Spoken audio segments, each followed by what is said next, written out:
हिजो फेरि हाम्रो आदरणीय डाक्टर महावीर कुनले पोखरामा किताब बेच्दै हुनुहुँदैछ। एउटा पागल कहाँबाट आएर चाहिँ त्यहाँ त सांसद भइसके यस्तो किताब बेच्न सुहाउँदैन भनेर भनिरहेको रहेछ। अनि महावीर कुनले फेरि अब संसद भवन नचल्दासम्म चाहिँ किताब बेच्छु, त्यो कारखाना चलाउनलाई पैसा हुन्छ भनेर किताब बेचिरहनु भएको।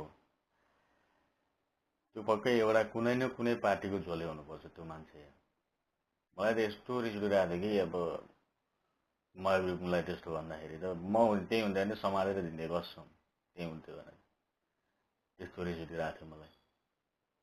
अनि जसले यो भिडियोहरू हेर्दै हुनुहुन्छ सबैले लाइक कमेन्ट सेयर गरिदिनु होला। यो मेरो नयाँ च्यानल हो, सबैजनालाई धेरै धेरै धन्यवाद।